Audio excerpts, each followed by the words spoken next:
Kwanza napenda kumshukuru Mwenyezi Mungu kwa mchezo huu kumalizika salama na kutuamsha siku leo salama.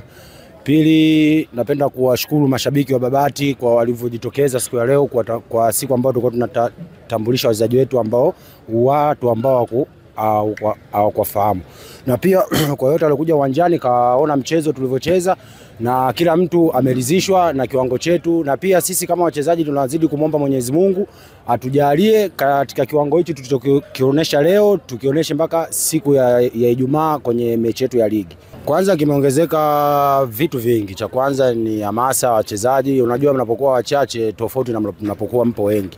Hata kama mpo wengi lakini wakiwa wanacheza wachache, wale wa nje pia wanawapa hamasa wenzao. Kama siku ya leo sisi tumetiana hamasa kwa sababu wenzetu wamekuja ni wapya.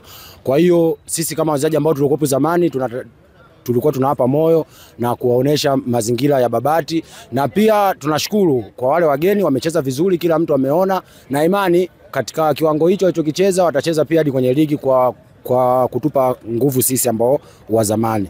Sawa, kulandana ongereni, na tumeona mpira mkubwa kisoma kweli, umevutia sana. Mmepata muda gani wa kuketi na kukaa pamoja na mwalimu pamoja na wachezaji hawa wapya, lakini pia wakati mkiwa mna ile bani ya FIFA mkicheza pungufu na mkapoteza zile mechi tatu, mmepata muda gani wa kukaa na wachezaji wenzio kuona namna ambavyo wao wameperform kama vile walikuwepo pamoja na wala hawakuwa na changamoto yote ya kisaikolojia? Kama sisi wachezaji, unajua siku zote naweza kusema kwa kugeni nini mfumo wa mwalimu. Huyu mwalimu tuliokuwa naye toka raundi ya msimu wa mwaka jana unaanza, ila hapa kati aliondoka kidogo. Kwa hiyo pia akarudi na tumemaliza naye mpaka kwenye playoff. Kwa maana kwa wachezaji sisi ambao wa zamani tuna vingi ambavyo tumejifunza kwake, na pia tumewapa wale wachezaji walokuja kwa sasa hivi. Na pia na kwa mimi kama mimi kwa timu tulivyoiona, na hata wewe pia timu ulivyoiona, ina kiwango kizuri na kiwango cha kuvutia.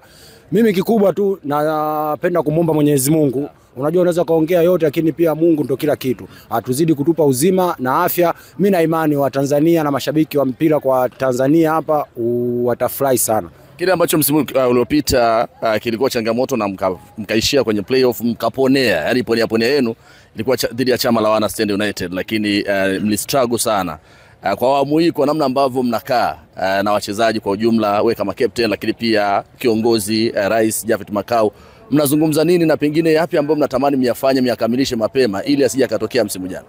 Kwanza kikubwa cha kukamilisha ni target ya timu. Unajua timu kama timu ina target yake, na pia sisi kama wachezaji tunaomba Mwenyezi Mungu atujalie tuitimize hiyo target ya timu. Cha pili ni mchezaji mwenyewe binafsi. Unajua unapoipambania timu na hata wewe mchezaji pia unajipambania, na pia unapojipambania mwenyewe pia hata timu pia unaipambania. Kwa hiyo kikubwa sisi kama wachezaji, na tumekaa na benchi letu la ufundi pamoja na rais wetu, kikubwa tutimize malengo ya timu. Tabu tuliyopata mwaka jana sisi ambao tuliokuepo tunaijua na hatutaki kuipata katika msimu kama huu.